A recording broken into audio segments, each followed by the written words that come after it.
What's up, guys? Welcome back to the channel. It's been a while, but it's finally time to do some work on my Jeep, or my true daily driver, which it's been for years and years, but it did not pass inspection a while back. I've been driving other things ever since, but I've been putting this job off. It needs ball joints, so I'm going to get started on it today. Take off this wheel, let's get going. Now that the wheel is off, I need to take off this brake caliper with 2 bolts there, pretty easy.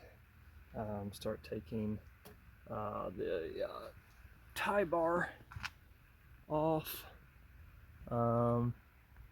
This nut there for the lower ball joint, that one there for the upper. Just start disassembling, and I do believe, I'm not entirely sure, I might need to take the main axle nut off. I'm not entirely sure. It's been a while since I've done this job, so, and I'm pretty sure I gotta take these off too. This is just a spacer I have. It's 1.25 inches. I've been running this for years with no problem. It's hub centric too, so let's keep going. The rotor is off, and now it's time to take the main axle nut off. You'll need a big old sucker here. It's a 36 millimeter. Quick tip on these tie rod ends here. So you want to loosen the nut, of course, but then make it kind of level with the bolt itself. Give it a smack or two if that's not working for you, because it really didn't well for me. Hit the actual knuckle itself there quite a few times, really hard with a good hammer, and it usually will just drop right down, which it did for me. So we're at a good stopping point here. I've done all I really feel like doing today.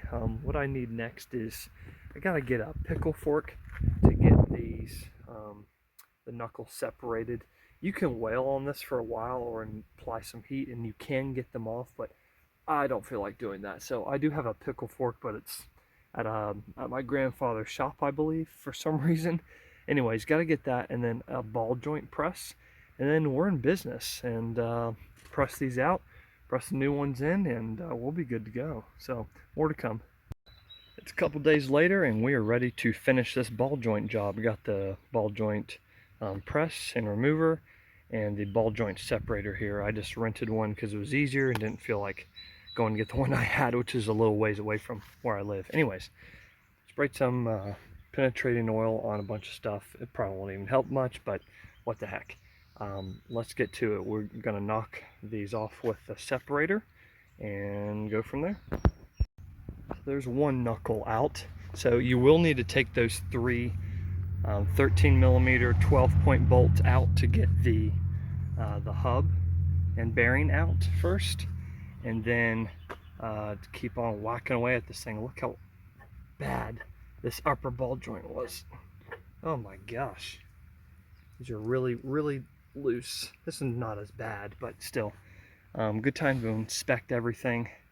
And I need to do the other side, and then we'll get to pressing these old ones out.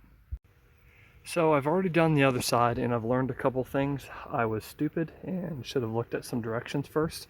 I was trying to do the lower one first and in the reverse direction, and I'm dumb. So it's been a while. So I looked it up. First off, start with the top one and position it like this. You need the receiver on top and technically the presser on the bottom. It's going to take you some time. Use heat if you have it on this knuckle after you put a lot of tension on it, and then go again until this gap goes away. And then you'll probably need to find like a little collar or another adapter to push it just a bit more, and then it will come off. Then move on to this one with the cup, the receiver on the bottom and the presser on the top.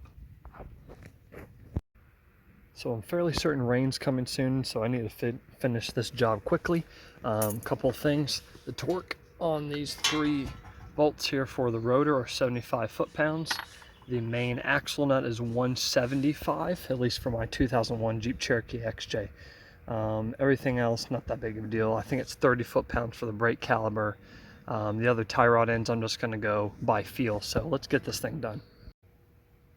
Well, there you go. There's ball joints all done. It's not the worst job in the world. You just have to know what to do and what not to do in the proper way things go in. So I hope this video is helpful, and hope you guys will stay tuned for more. Oh, one quick thing.